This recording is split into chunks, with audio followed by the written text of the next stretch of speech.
اہل حدیث علماء کو نہیں مانتے ہیں، اور اہل حدیث کے یہاں پر عالم کی کوئی قدر نہیں ہوتی ہے، اور ہر آدمی مجتہد ہوتا ہے۔ یہاں پر لوگوں کو سکھایا جاتا ہے کہ تم خود بخاری کھولو اور جو اس کا مطلب جی میں آئے اس کو لے لو، اور اہل حدیث کی یہ تعلیم ہے کہ علماء سے پوچھنا نہیں ہے، علماء کے پاس جانا نہیں ہے۔ جس کے ہاتھ میں کتاب ہے، قرآن ہے اور حدیث کی کتاب ہے، وہ اپنے طور پر جو چاہے اجتہاد کر لے۔ حدیث کے ہاں علماء نہیں ہوتے ہیں، ہر آدمی عالم مانا جاتا ہے۔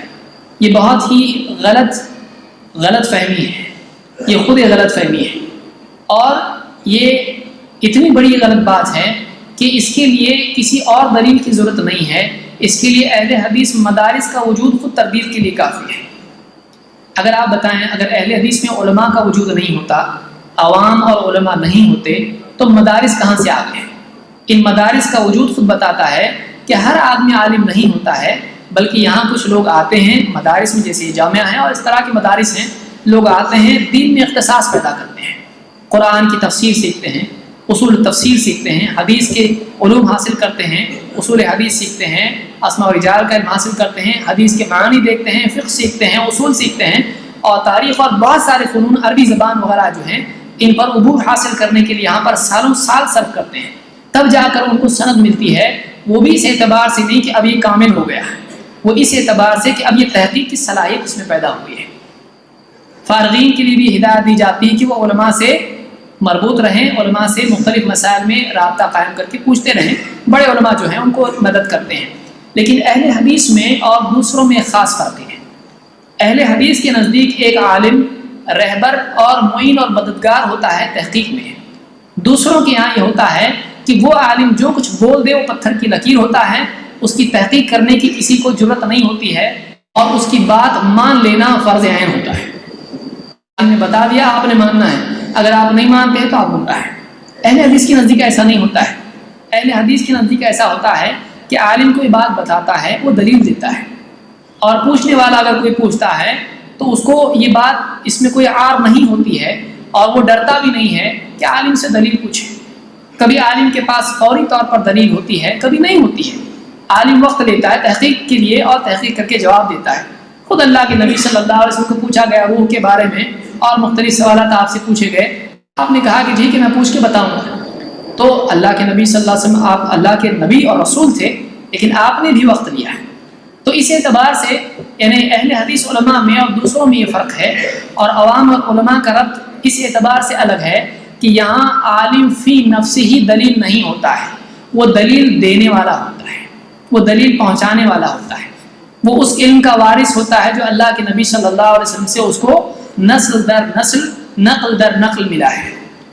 اور دوسروں کے یہاں یہ ہوتا ہے کہ وہ جو فہم اختیار کرتے ہیں اس حدیث سے یا آیت سے، وہ اسی کو حجت بنا کر لوگوں پر لاد دیتے ہیں۔ جو آدمی اس کو نہیں تسلیم کرتا ہے وہ گمراہ مانا جاتا ہے۔ اہل حدیث کے نزدیک ایسا نہیں ہوتا ہے۔ لہٰذا آپ دیکھیں گے کہ اہل حدیث میں یہ بھی بات ہوتی ہے کہ فلاں عالم کا قول ایک ہوتا ہے، دوسرے عالم کی تحقیق یہ ہوتی ہے۔ بعض لوگ اس کو عیب سمجھتے ہیں، ہمارے نزدیک یہ عیب نہیں ہے، یہ پہلے دور سے یہ چیز چلی آ رہی ہے، اور یہ خود یہ بات ظاہر کرتی ہے کہ اہل حدیث کے نزدیک تعصب اور اندھی تقلید نہیں ہے۔ ایک عالم اپنی تحقیق سے ایک بات کہتا ہے، دوسرا عالم خود اہل حدیث میں سے ایسا ہوتا ہے جو کہتا ہے کہ نہیں، ہمارے نزدیک ان کی بات صحیح نہیں ہے۔ ہمارے یہاں پر اہل حدیث کے یہاں پر ایسا نہیں ہوتا ہے کہ فلاں نے ایک بات کہہ دی، اب بعد میں آنے والے زبردستی تعویلات جال بچھا کر لوگوں کو اس کی تردید سے روکنے کے راستے پیدا کریں، ایسا نہیں ہوتا ہے۔ کہ سب سے پہلے اگر کوئی اہل حدیث عالم اگر کوئی ایسی بات کہہ جائے، اس سے تحقیق کی کچھ غلطی ہو جائے، تو سب سے پہلے اس کی تردید کرنے والے خود اہل حدیث علماء ہوتے ہیں۔ تو یہ خود اہل حدیث کے شرف میں سے ہے، اور یہ صحابہ کا طریقہ ہے، یہ اہل علم کا ہر دور میں طریقہ رہا ہے۔ تو اہل حدیث کے نزدیک علماء قابل اعتبار ہوتے ہیں، اور ان سے استفادہ کیا جانا چاہیے، لیکن وہ خود دلیل نہیں ہوتے ہیں، وہ دلیل ان سے لی جاتی ہے۔ دوسروں کے یہاں پر اس معاملے میں الگ طریقہ اپنایا جاتا ہے۔ اللہ تعالیٰ نے قرآن کریم میں فرمایا، فَاسْأَلُوا أَهْلَ الذِّكْرِ إِن كُنتُمْ لَا تَعْلَمُونَ، اہل ذکر سے پوچھو اگر تم کو نہیں معلوم، اگر تم نہیں جانتے ہو تو اہل ذکر سے پوچھو۔ یہ آیت اگرچہ خاص پس منظر میں نازل ہوئی ہے، لیکن اہل علم نے اس سے استدلال کیا ہے کہ اہل ذکر سے اگر ان سے پوچھنے کے لیے کہا جا رہا ہے جو اس شریعت کے حامل نہیں ہیں، تو من باب اولا اس شریعت کا علم رکھنے والوں سے پوچھا جائے گا، اور ان لوگوں کو پوچھنا چاہیے جو علم نہیں رکھتے ہیں۔ تو اس آیت سے بات ثابت ہوتی ہے کہ جو آدمی نہیں جانتا ہے وہ علماء سے پوچھے، لیکن یہاں پر یہ نہیں کہا گیا کہ کسی خاص عالم سے پوچھو اور ایک ہی سے ہمیشہ پوچھتے رہو اور تم اس کی خلاف ورزی نہیں کر سکتے، یہاں یہ نہیں کہا گیا۔ اہل علم علماء سے پوچھتے رہو، تو اہل حدیث کب اس سے منع کرتے ہیں؟ اہل حدیث اس سے منع نہیں کرتے ہیں، لیکن یہاں پر علماء اہل حدیث کے نزدیک کون ہیں؟ اہل حدیث کے نزدیک علماء انبیاء کے وارث ہیں، اور جو علم انبیاء نے خود نبی کریم صلی اللہ علیہ وسلم نے اپنے پیچھے چھوڑا ہے، وہ علم جو دیتا ہے اس علم کا ماہر جو ہے وہ ہمارے نزدیک عالم ہے۔ اور اللہ کے نبی صلی اللہ علیہ وسلم کیا علم دیتے تھے؟ آپ قرآن پڑھیے، آپ کو جواب ملے گا یعلمہم الکتاب والحکمہ۔ اللہ کے نبی صلی اللہ علیہ وسلم صحابہ کو، لوگوں کو کتاب اور حکمت کی تعلیم دیتے تھے۔ اس سلسلے میں تابعین کے اقوال آپ دیکھیں تفسیر ابن کثیر میں، یا اسی طرح سے خود تفسیر ابن کثیر میں ابن کثیر کا قول دیکھیں، انہوں نے کہا کہ یعلمہم الکتاب والحکمہ کے معنی ہیں یعلمہم القرآن والسنہ۔ اللہ کے نبی صلی اللہ علیہ وسلم صحابہ کو کیا سکھاتے تھے؟ قرآن اور سنت کی تعلیم دیتے تھے۔ اپنے گھر میں بھی آپ یہ سکھاتے تھے، وَاذْكُرْنَ مَا يُتْلَى فِي بُيُوتِكُنَّ مِنْ آيَاتِ اللَّهِ وَالْحِكْمَةِ۔ آپ کی بیویوں عورتوں کو تک یہ سکھایا جاتا تھا۔ تو کتاب و حکمت کی، کتاب و سنت کی تعلیم آپ نے دی، اس علم کے حامل کو ہم عالم کہتے ہیں۔ اس کے علاوہ اگر شعر شاعری فلاں کی بات اگر ہم سے کوئی کہتا ہے، بہت اچھی بات ہے، قابل احترام ہے وہ بھی، لیکن ان کی بات ہمارے لیے دلیل نہیں ہے۔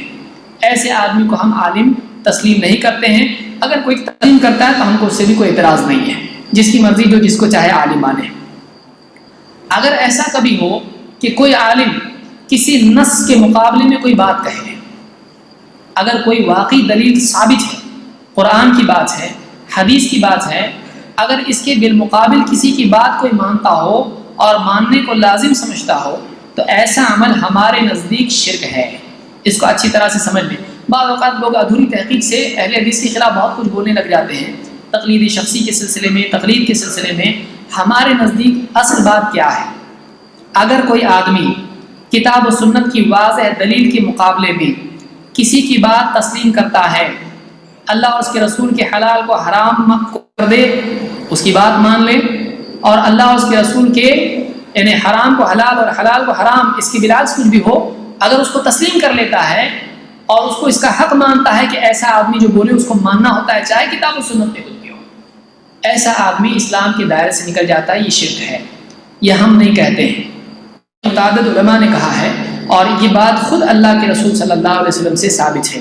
مثال کے طور پر آپ دیکھیں، عدی بن حاتم رضی اللہ عنہ کی حدیث سے بات ملتی ہے، کہتے ہیں اتیت رسول اللہ صلی اللہ علیہ وسلم وفی عنق سریب، میں اللہ کے رسول صلی اللہ علیہ وسلم کی خدمت میں حاضر ہوا اور میرے گلے میں سریب تھی، جو عیسائی اپنے گلے میں کراس سلیب لٹکاتے ہیں، میرے گلے میں بھی سریب تھی، یہ ابھی مسلمان ہوئے تھے اور پہلے عیسائی تھے۔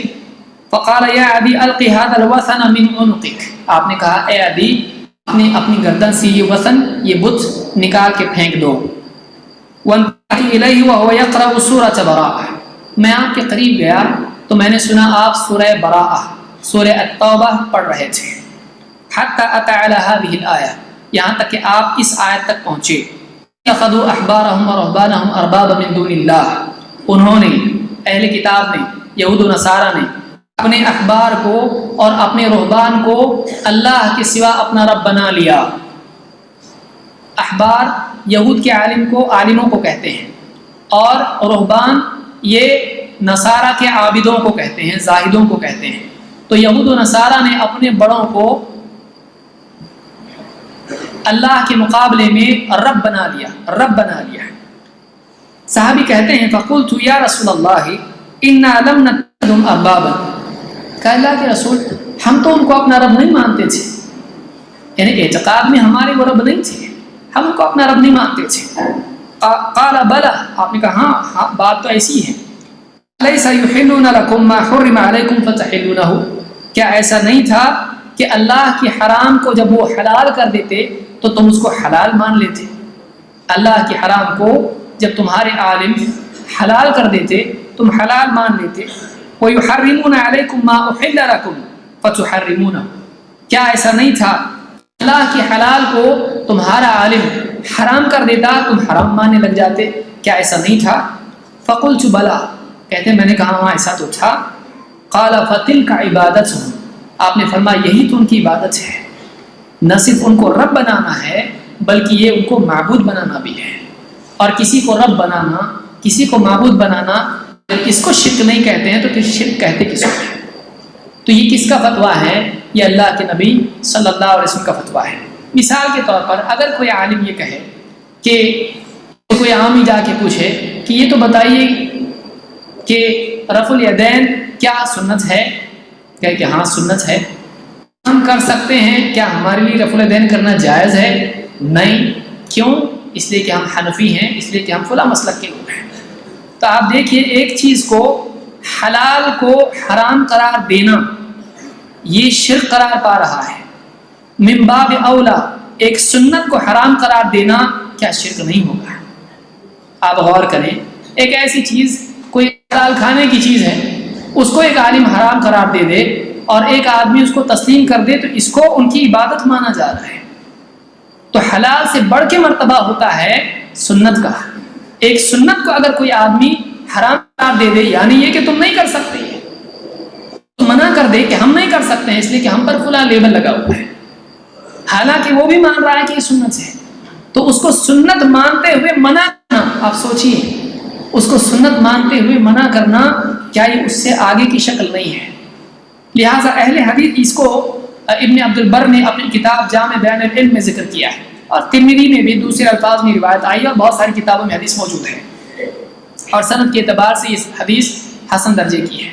اس حدیث سے معلوم ہوتا ہے کہ عالموں کی بات ماننا اپنی جگہ اچھی چیز ہے، لیکن اللہ اور اس کے رسول کے مقابلے میں اگر ان کی بات مانی جائے تو یہ صورت شرک تک بلکہ فی نفسی ہی شرک ہو جاتی ہے، جو کہ خود اللہ کے نبی صلی اللہ علیہ وسلم کے فیصلے سے معلوم ہوتا ہے۔